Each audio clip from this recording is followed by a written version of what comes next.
Hello, my dear students. A very good morning to all of you.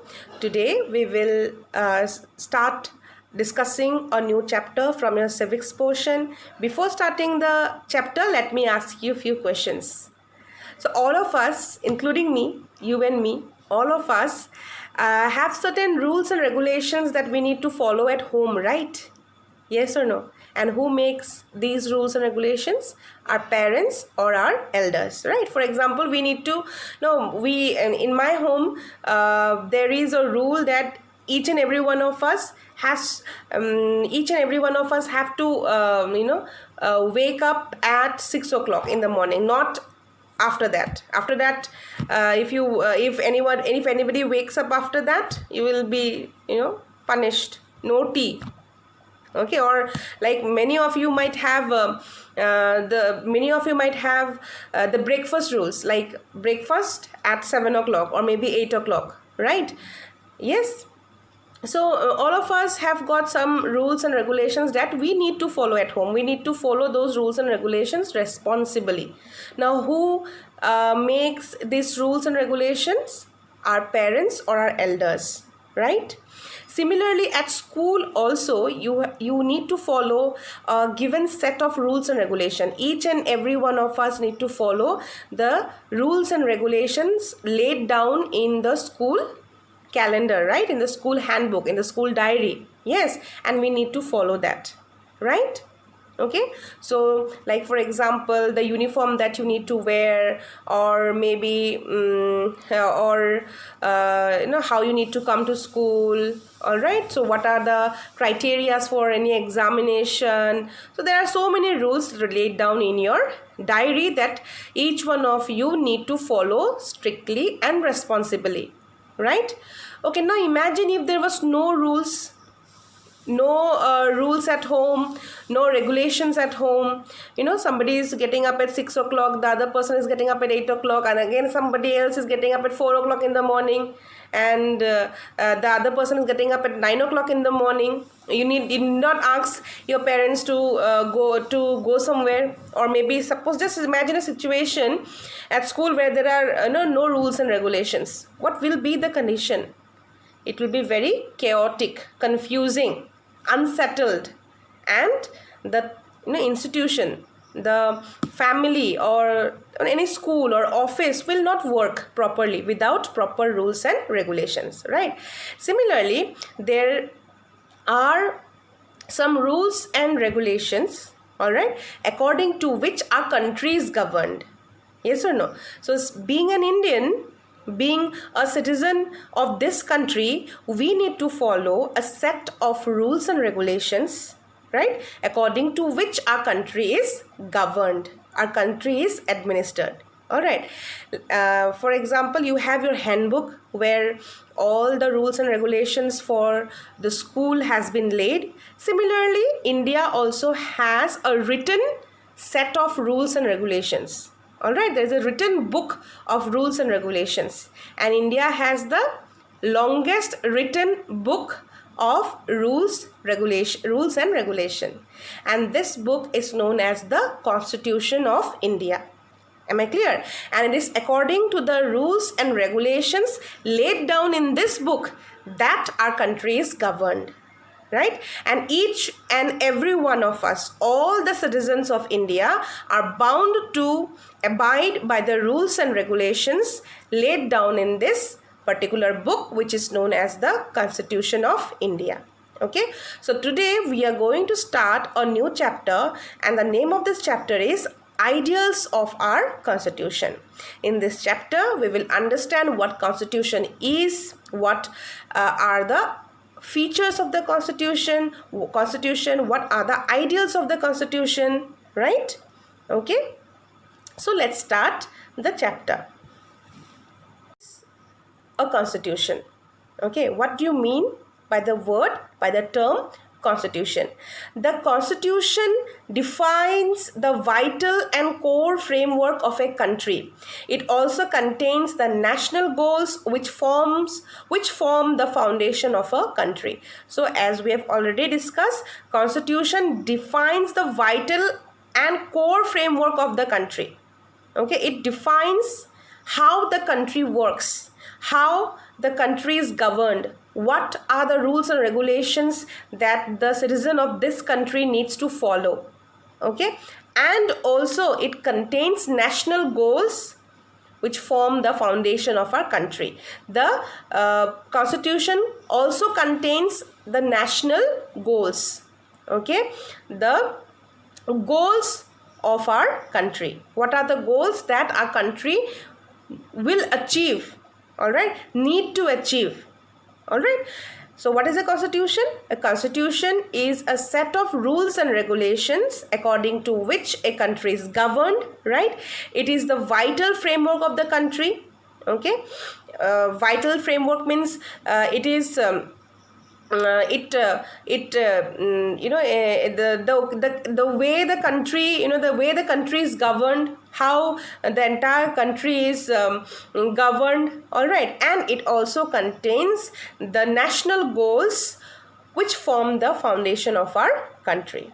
Yes, now let's understand the Constitution of India. Okay, this is a definition of constitution. Constitution is a set of rules and regulations according to which a country is governed. It is the vital, it defines the vital framework of the country. It defines how the country works, how is the country governed, how is the country administered, what are the rules and regulations to be followed by the citizens of a particular country. Okay, next let us understand the Constitution of India. Okay, the constitution was adopted by the Constituent Assembly of India on 26th November 1949. However, it came into effect on 26th January 1950, a day was selected for its historical significance. At the Lahore session of the Congress in December 1929, it was decided that 26th January would be celebrated as the day of Purna Swaraj, or complete independence. So when India became independent, 26th January was chosen as the day to declare India a republic. Now what do we celebrate on 26th January? 26th January is a national holiday, right? We celebrate a national festival on this date. So what is the festival that we celebrate? We celebrate our Republic Day. Now, what do you mean by Republic Day? When we say, what do we celebrate on 15th August? We celebrate our Independence Day. And when people ask us, so what is the significance of that day? We very easily say, right? We got our independence on 15th August 1947. So we celebrate 15th August as our Independence Day. But when someone asks, why do we celebrate Republic Day? We are confused, right? But this should not be the case. Being a citizen of India, being a responsible citizen of India, we should know why do we celebrate Republic Day. Now, to be very simple, we celebrate Republic Day because on that day, our constitution came into force. Okay? Now, let's understand in detail. The Constitution was adopted by the Constituent Assembly of India on 26 November 1949. Okay, this Constitution was adopted by the Constituent Assembly. Now, what is the Constituent Assembly? The assembly which was responsible for the drafting of our Constitution, for framing our Constitution. So, the Constitution of India was adopted on 26 November 1949. 26 November 1949. Okay, 1949. Just remember the year. But our Constitution came into effect. Okay, our country started to be governed, started to be administered according to the Constitution on 26th January 1950. Okay, and so we celebrate 26th January as our Republic Day. Now, why was this date chosen? What is the significance of 26th January? Why was this date chosen? See, the Constituent Assembly adopted our Constitution on 26th November 1949. So, why did the Constituent Assembly wait for another 2 months to bring the Constitution into effect? Why was this date 26th January chosen? What was the reason? They could have chosen some other dates also. right? Or they could have adopted they could have brought the constitution in effect on 26 November itself. But why did they wait for 2 months, and why only 26 January? Because the date 26 January is historically very important, very, very important. Okay, at the Lahore session of the Congress. Okay, so when the Indian National Congress, okay, held a meeting at Lahore in December 1929, before the independence. Okay, I'm talking about 1929. So the Indian National Congress held a meeting session at Lahore in December 1929. Okay, and there in that particular meeting it was decided that 26 January would be celebrated as the day of Purna Swaraj, or complete independence. Purna means complete, independence means freedom, right? Purna Swaraj. Swaraj means independence. Okay, Swaraj means freedom. So in that particular meeting by the Congress, it was decided that on 26 January 1930, okay, the meeting was held in December 1929, and then in that meeting it was decided that 26 January, from 26 January 1930, okay, we will be celebrating Purna Swaraj Day on 26th January. Okay, and the first Purna Swaraj Day, or complete independence day, was celebrated on 26th January 1930. Am I clear?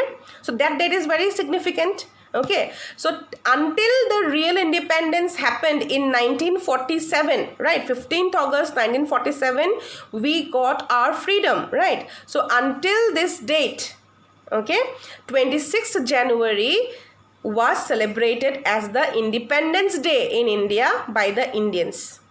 Okay, so in order to commemorate this date, 26th January is very important date, since this date, since it was in this date that the Independence Day was celebrated each year from 1930 to 1947. So in order to mark this date, in order to make this date memorable, the Constituent Assembly brought the Constitution into effect on 26 January 1950. And so from that day onwards, from that year onwards, each year on 26 January, we celebrate our Republic Day. Am I clear? So it is on 26 January 1950 that our country started to be governed according to the rules and regulations laid down in the Constitution. Okay, is it clear?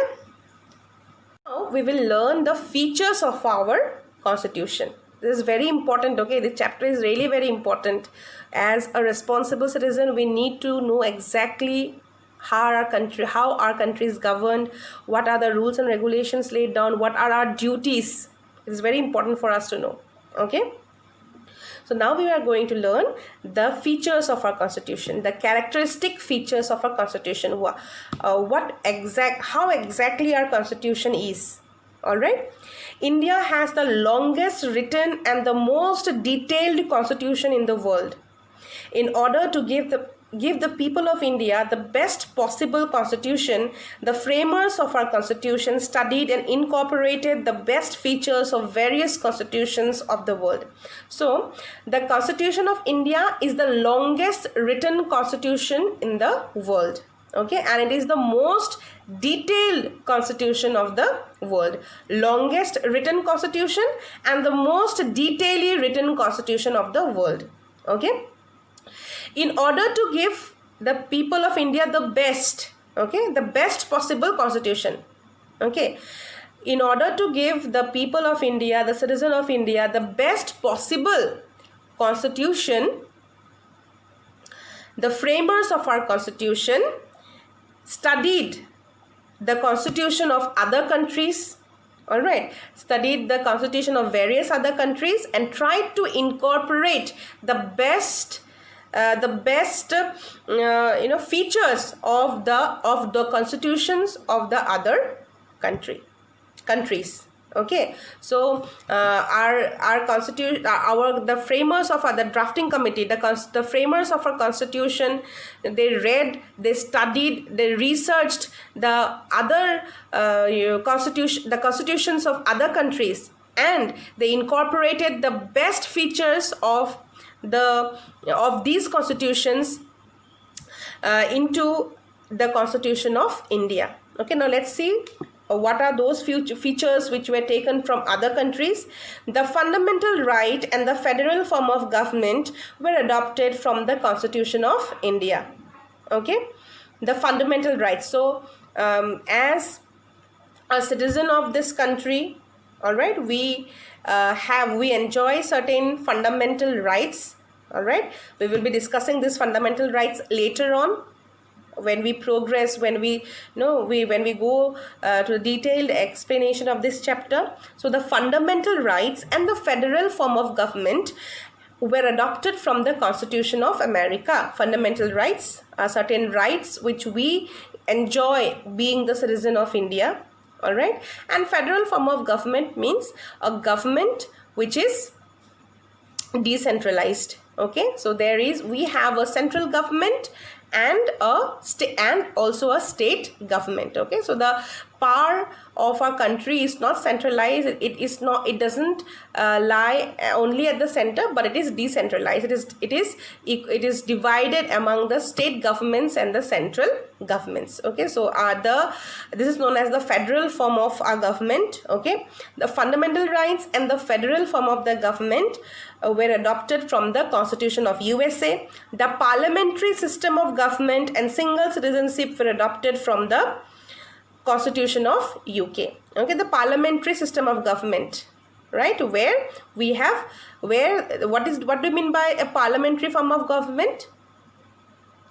The head of the state and the head of the government are the most important feature of a parliamentary form of government is that the head of the state and the head of the government are two different persons. So we have our honorable President of India as the head of the country, head of the state, and we have the honorable Prime Minister of India as the head of the government. Okay, so such kind of government where the head of the country and the head of the government is different, we know such type of government is known as the parliamentary system of government. And single citizenship, we cannot be the citizen of India as well as a citizen of some other country. Okay, as Indians we enjoy single citizenship. So the parliamentary system of government and single citizenship were adopted from the Constitution of United Kingdom. The directive principles of state policies were adopted from the Constitution of Ireland. Okay, so there are certain directives which the Constitution gives to our government. Okay, so these directives are known as the directive principles of state policy. Okay, and this feature was adopted from the Constitution of Ireland. The 5-year plans and fundamental duties were adopted from the Constitution of the former USSR, Union of Soviet Socialist Republics. The full form of USSR is Union of Soviet Socialist Republics. So our constitution was drafted in the year 1949. It came into effect in 1950, right? So from that time, our country, our society has undergone many changes, right? Since 1949, our constitution was drafted in 1949, and since then several changes have taken place in our country. Our constitution was drafted in the year 1949, and since then our country has undergone many changes: economic changes, political changes, social changes, right? Thus, it is essential to make modifications of the constitution according to changing conditions. These modifications are made through a procedure called amendment.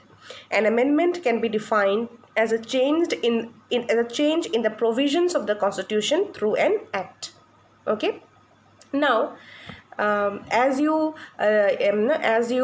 reach a new class, suppose from class 6 to class 7, or suppose from 7 to 8, 8 to 9, your books get changed, your syllabus get changed.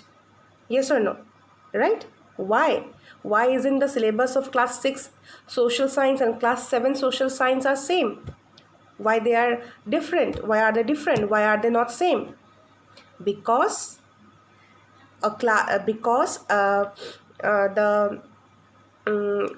knowledge that a class 6 boy or a 6 girl, or the knowledge that is required by a student of class 6 is different than the student of class 7. Okay, the requirements are different.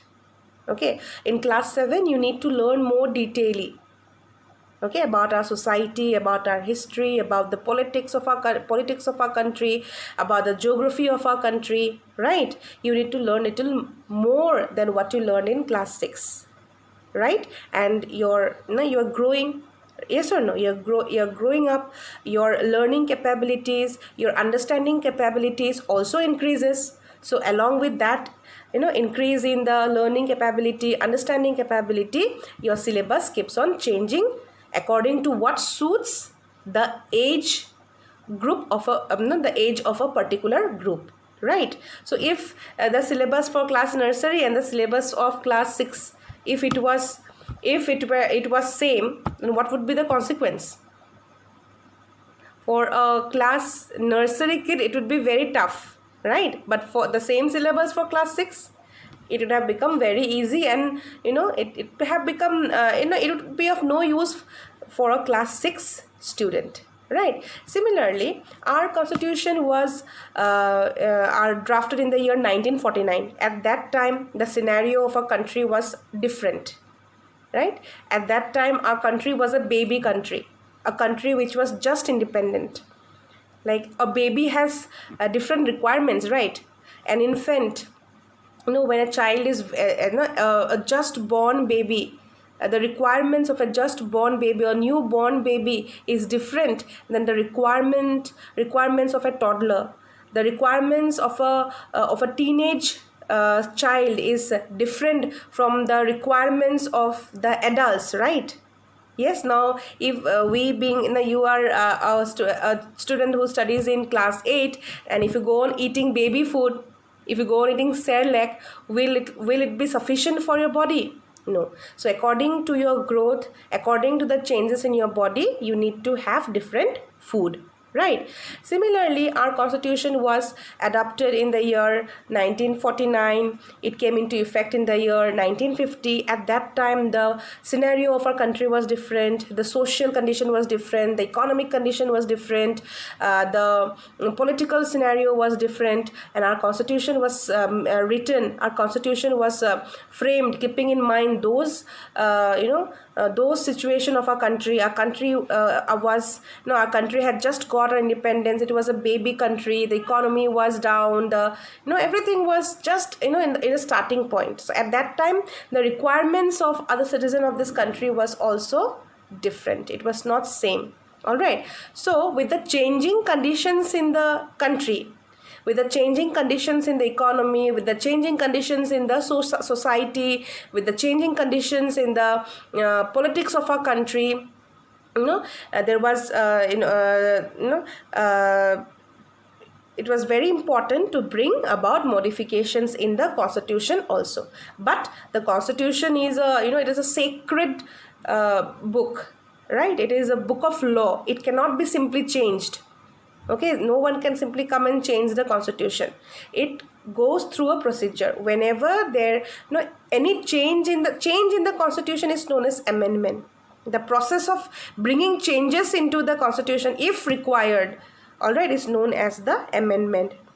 Okay, an amendment can be defined as a change in the provisions of the constitution through an act.